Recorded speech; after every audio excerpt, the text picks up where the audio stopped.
랜도 노리스가 멕시코에서 완벽한 폴 포지션을 잡아내며 타이틀 경쟁에 제대로 불을 붙였어요. 맥라렌의 영국 드라이버는 다른 경쟁자들을 압도했고 이제 샤를 르클레르와 루이스 해밀턴 두 페라리 드라이버보다 앞에서 출발합니다. 두 선수 모두 예선 페이스에서 다시 한번 강세를 보였고요. 그 뒤로는 챔피언 타이틀을 놓고 싸우는 두 강자 오스카 피아스트리와 막스 베르스타펜, 상대적으로 뒤에서 출발하게 되죠. 압박감은 어느 때보다 큽니다. 피아스트리는 현재 포인트 선두이고 베르스타펜은 그를 추격하는 입장인데 지금 이 위치에선 반드시 방역이 필요하거든요. 무대는 다 준비됐습니다. 높은 고도, 예측 불가한 상황들, 이번 멕시코 그랑프리가 2025 시즌 흐름을 바꿀 수도 있는 순간이 될 거예요.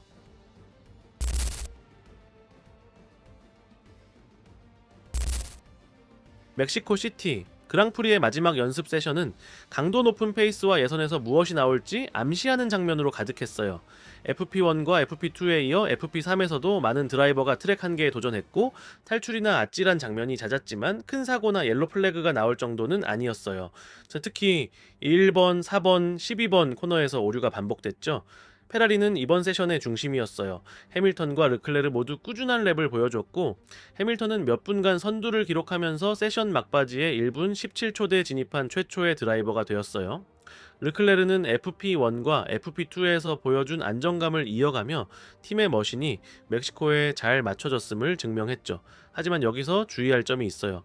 2025년 페라리는 자유 연습에선 경쟁력을 보여줬지만 예선과 레이스에서 그걸 결과로 바꾸는 데는 아직 약점을 노출해왔어요. 조지 러셀도 눈에 띄었어요. 메르세데스 드라이버로서 FP3에서 3위를 차지했고 차가 중속 구간에서 약간의 불안정을 보였음에도 마지막에 강력한 랩을 끼워 넣으며 예선에서도 주목받는 인물이 됐죠. 하지만 이 세션의 절대 강자는 랜도 노리스였습니다. 맥라렌 드라이버로서 최고의 랩 1분 16초 633을 기록했고 트랙의 모든 세 섹터에서 가장 빠른 시간을 냈어요. 이 성과는 단지 폴 포지션 후보라는 걸 넘어서 고지대 조건과 멕시코 서킷 형식에 가장 잘 적응한 드라이버라는 인상을 줬어요. 흥미로운 지표도 나왔어요. 상위 13명이 모두 같은 1초대 안에 세션을 마쳤다는 것. 이건 예선이 얼마나 팽팽해질지 미리 보여주는 거예요. 사소한 차이 하나가 그리드를 완전히 바꿀 수 있어요.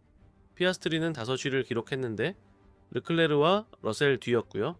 베르스타펜은 6위였고 차 밸런스에 대한 불만을 새삼 드러냈어요. 전 후방 모두 그립이 부족하다고요. 그는 FP2에서 인상적인 모습을 보였고 레드불의 대폭 업데이트도 있었기에 이번 주말에 중요한 경쟁자로 여겨졌었죠. 지금 상황은 완전히 열려 있어요. 노리스가 잠재적 폴 포지션 후보로 떠오르고 페라리는 강세이고 메르세데스는 안정감을 갖췄어요. 하지만 드라이버와 팀 간 차이가 이렇게 작은 상황에선 한 번의 실수나 한 개의 완벽한 선택이 모든 걸 바꿀 수 있어요. 예선이 기다립니다.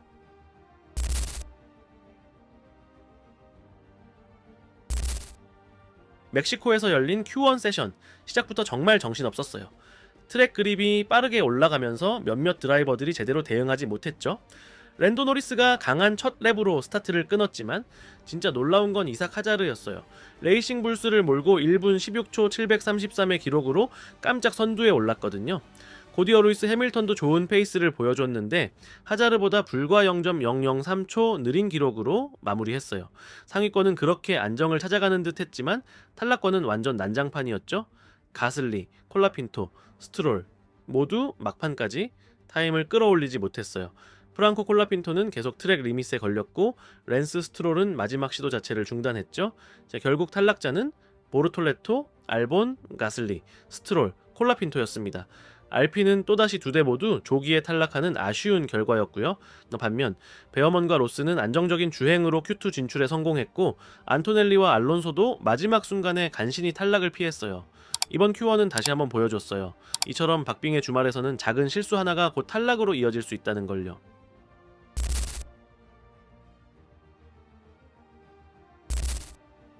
Q2에서는 랜도 노리스가 정말 집중된 주말을 보내고 있다는 걸 보여줬어요.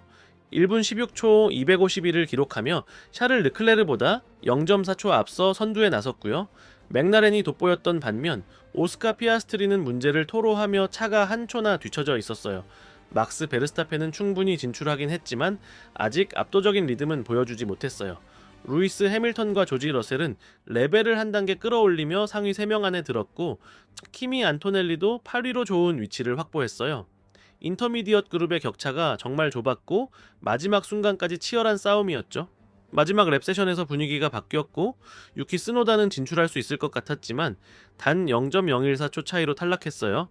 에스테반 오콘, 니코 훌켄베르크, 페르난도 알론소, 리암 로슨도 길을 잃었고요. 특히 로스는 유의미한 랩타임조차 남기지 못했어요. 반면 이삭 하지아르, 올리버 베어먼, 카를로스 사인츠는 안정감 있게 Q3 진출을 확정했어요.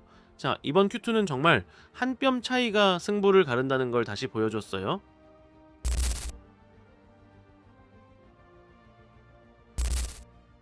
Q3에서 명백한 승자는 랜도 노리스였습니다. 맥라렌 드라이버인 그는 거의 완벽한 랩 1분 15초 586을 기록하며 샤를 르클레르보다 두 0.2초 이상 앞섰고 루이스 해밀턴보다도 0.3초 빠르더군요. 모든 드라이버가 트랙 리밋을 유지하느라 애쓸 때 노리스는 마치 떠다니듯이 코너 하나하나 브레이킹 포인트부터 방향 전환까지 정확히 맞춰내며 한 주말의 흐름을 완전한 지배로 바꿔버렸어요. 맥라렌이 차 세팅을 제대로 맞췄고 그가 멕시코 아스팔트가 허락하는 최대 그립을 모두 활용했어요. 반면 오스카 피아스트리는 완전히 반대편을 돌아야 했어요. 챔피언십 선두인 그는 예선 내내 고전했고 출력 부족과 차 불안정에 불만을 제기했어요. 결국 8번째에 그쳤고 같은 팀의 노리스보다 0.6초나 뒤처졌어요. 게다가 카를로스 사인츠에 대한 페널티로 그의 자리 하나가 이동했어요. 사인츠가 12위로 밀려난 덕분이에요. 타이틀을 노리던 사람 입장에서 매우 우려스러운 결과였죠. 왜냐면 동료보다 뒤에서 출발하고 깨끗한 트랙을 앞에 두고도 기회를 잃을 가능성이 커졌으니까요. 막스 베르스타펜도 기대에 못 미쳤어요. 새로운 공기역학 패키지를 장착했음에도 훈련에서 보여준 페이스를 재현하지 못했고 고속 코너에서 자신감 부족을 보였고 저속 코너에서 트랙션이 아쉬웠어요. 결국 5번째에 머물렀고 두 페라리보다 뒤에 르클레르가 2번째, 해밀턴이 3번째였어요. 차가 의외로 미끄러지는 모습이 자주 나왔는데 언제나처럼 베르스타펜이 불편할 땐 그건 또 다른 변수가 될 수 있어요. 자, 실제로 이번 예선은 챔피언십 구도를 다시 그려버렸어요. 노리스는 사실상 완벽한 시나리오를 갖고 있어요. 앞에 방해물 없고 직접 경쟁자들은 중위권에 있고 차도 균형 잡혀 있고요. 르클레르와 해밀턴은 위협이긴 하지만 페라리는 좋은 토요일을 일요일로 연결하는데 늘 문제를 겪어왔어요. 베르스타펜은 5위 출발이지만 아직 공격 가능한 위치지만 먼지 많은 공기와 하위 순위에서 추격해야 한다는 점이 큰 장애예요. 만약 스타트라도 크게 흔들리지 않는다면 노리스에게 이번 주말은 세계 챔피언십 선두로 나설 금빛 기회일 수 있어요. 상위 10대가 워낙 촘촘한 만큼 일요일은 초접전이 될 거예요. 하지만 오늘 메시지는 분명했어요. 노리스가 리듬을 다시 쥐었고 속도를 리더십으로 바꿀 준비가 됐다는 것. 피아스트리는 반대로 상황이 훨씬 어려워졌어요. 자, 직접 경쟁자 노리스와 베르스타펜보다 뒤에서 출발하고 금요일 예선 중 출력 문제를 토로했으니까요. 이번 멕시코 그랑프리는 새 챔피언의 방향을 정할 수 있어요. 여러분의 폴포지션 예측 댓글로 남겨주세요.